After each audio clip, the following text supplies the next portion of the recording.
Success స్టోరీలకి ఆహా ఓహో అంటాం కదా, అదే సివిల్స్లో ఫెయిల్ అయిన వాళ్ళ స్టోరీలకు కూడా ఓహోహో అనాల్సిన పరిస్థితి ఉంటుందండి. ఎస్, నిజమే చెప్తున్నాను. ఎంతసేపు సక్సెస్ అయిన వాడు, అది కూడా లక్షల మందిలో సక్సెస్ అయిన వాడి గురించి బాగా చెప్పుకుంటున్నాం కదా, ఓకే. కానీ అక్కడ ఫెయిల్ అయిన వాళ్ళ 99 గురించి మర్చిపోయారా?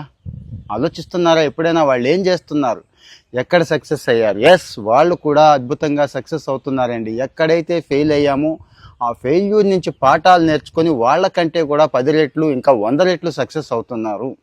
కాజల్ శ్రీవాత్సవ అనే అమ్మాయి స్టోరీ చెప్తానండి. ఇలాంటి స్టోరీలు రెగ్యులర్గా చెప్తూ ఉంటాను, చాలా చాలా అవసరం, మంచి మోటివేషన్ కూడా. సో ఆవిడేం చేసింది, సివిల్స్లోకి వెళదాం అనుకుంది.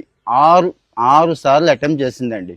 తెలుసు కదా ఎంత కాంపిటీషన్ ఉంటుందో. 1 మార్కుల్లో కూడా ఏమి చేయలేని పరిస్థితి అండి. మళ్ళీ కూర్చోవాలి. సరే, ఇక డబ్బు అయిపోయింది. డబ్బు కంటే ముఖ్యంగా జీవితం అయిపోయింది. 6-7 సంవత్సరాలు అంటే చిన్న విషయమా?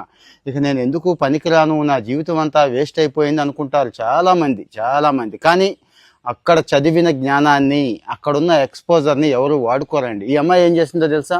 సరే, ముందు అందులోంచి బయటకు వచ్చేయాలంటే వాళ్ళ సిస్టర్ కూడా కొంత హెల్ప్ చేసింది. యుద్ధ కళ, కలరి పట్టు అని కేరళలో ఒక యుద్ధ కళ ఉంది కదండి, అది నేర్చుకోవడం మొదలెట్టింది. అంటే బయటపడడం కోసం. ఇక ఏ స్థాయికి వెళ్ళిపోయిందంటే ఆ యుద్ధ కళ నేర్పించే స్థాయికి, వర్క్షాపులు తీసే స్థాయికి వెళ్ళిపోయింది. ఇదేమైనా పెద్ద సక్సెసా అంటారేమో. ఆ యుద్ధ కళ నేర్చుకునే క్రమంలో స్పోర్ట్స్ వేర్ అవసరం కదండి. ఇప్పుడు మనకున్న స్పోర్ట్స్ వేర్ ఎక్కడి నుంచి వస్తుంది? అడిడాస్, రేబాక్, పూమా దగ్గర నుంచి, జాకీ దగ్గర నుంచి అన్ని విదేశాలే కదా. స్వదేశీ స్పోర్ట్స్ వేర్ అని చెప్పి స్టార్ట్ చేసిందండి. మీరు కూడా గూగుల్ చేయండి, లేకపోతే కామర్స్లో చూడండి.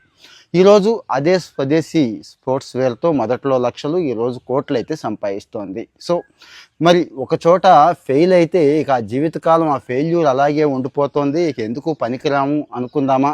లేదు. ఎక్కడైతే ఫెయిల్ అయ్యామో ఆ ఫెయిల్యూర్ అయిన క్రమంలో చాలా చాలా చాలా లెసన్స్ నేర్చుకుంటాం కదండి, అవి.